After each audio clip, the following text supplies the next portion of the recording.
શીખવાડવાની છું બેંગન મસાલા તવા ફ્રાય। એના માટે આ રીતે મોટા રીંગણા લઈ લેવાના છે અને ત્યારબાદ આપણે એની આ રીતે સ્લાઈસ કરી લેવાની છે। મેં એને ઓલરેડી ધોઈ લીધા છે, તમે જોઈ શકો છો। સ્લાઈસ છે એ બહુ પાતળી પણ નહીં અને બહુ જાડી પણ નહીં, એ રીતની રાખવાની। જો તમને હું થિકનેસ દેખાડું, આટલી જાડી હોવી જોઈએ। અને ત્યારબાદ એની ઉપર આપણે કટ લગાવવાના છે। પહેલાં આપણે આ રીતે સીધી લાઈન બનાવીશું અને ત્યારબાદ આવી રીતે આડી, એટલે કે ચોરસ પાર્ટ કરવાના છે આપણે આ રીતે, જેથી આપણે એની અંદર મસાલો ભરી શકીએ। જો તમે આ રીતે, અને સ્લાઈસ મોટી રાખવાની, જેથી જ્યારે પણ આપણે એને તવા ઉપર શેકીએ ત્યારે જો સ્લાઈસ એકદમ પાતળી હશે ને તો એકદમ સોગી થઈ જશે, એકદમ મેશ થઈ જશે।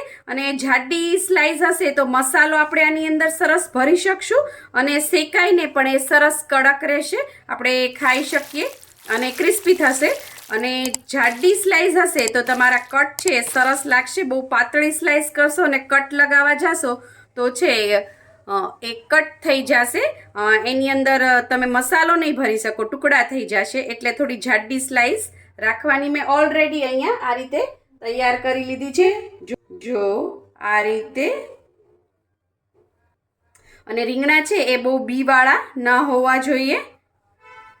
હવે આપણે આનો ભરવાનો મસાલો તૈયાર કરી લઈએ। અહીંયા એના માટે મેં સિંગદાણા લીધા છે અને એને મિક્સરમાં ક્રશ કરી લીધા છે। શેકા નથી, કાચા જ સિંગદાણા ફોતરા સહિત જ ક્રશ કરી લેવાના છે। એક વાટકો સિંગદાણાનો ભૂકો લીધો છે। ત્યારબાદ આપણે એની અંદર થોડી કોથમીર નાખી દઈશું અને આદુ મરચાં લસણની પેસ્ટ છે એ નાખી દઈશું, એક નાની ચમચી। તમારે લસણ ના નાખવું હોય તો નહીં નાખવાનું। ત્યારબાદ આપણે એની અંદર હિંગ નાખીશું, ધાણા જીરું પાવડર નાખીશું, 2 નાની ચમચી જેટલી ચપટી હિંગ નાખી છે, 5 ચમચી જેટલી હળદર નાખીશું અને લાલ મરચું 1 ચમચી। આપણે ઓલરેડી અંદર લીલા મરચાં નાખ્યા છે, એ પણ તીખા જ છે, એટલે રૂટીનના મસાલા જ બધા કરવાના છે।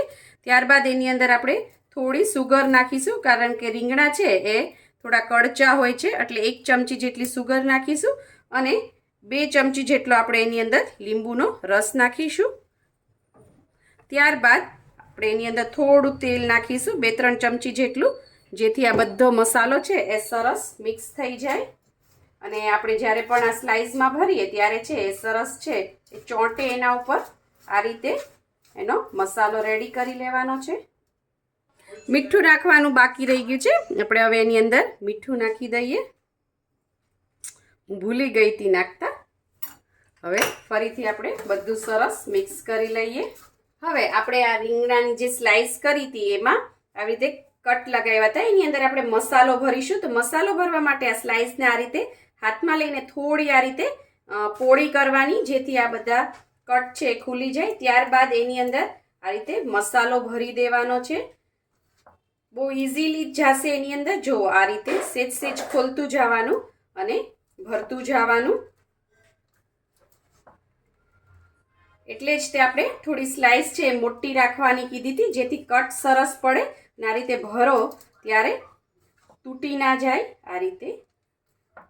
ક્યારેક તમને એવું લાગે કે સ્લાઈસ ઉપર સ્ટીક નથી થતું તો થોડું તેલ પણ લગાવી શકો છો, પણ જરૂર નહીં પડે, કારણ કે ઉપર મોઇસ્ચર હોય જ। આ રીતે ભરી દીધા બાદ થોડો મસાલો લઈ આ રીતે ઉપર સ્પ્રિંકલ કરી અને આ રીતે દબાવી દેવાનો। જો મેં અહીંયા ઓલરેડી છે એ રેડી કરીને રાખ્યા છે, બધા રીંગણાની સ્લાઈસ છે એમાં સરસ આ રીતે મસાલો ભરી દીધો છે।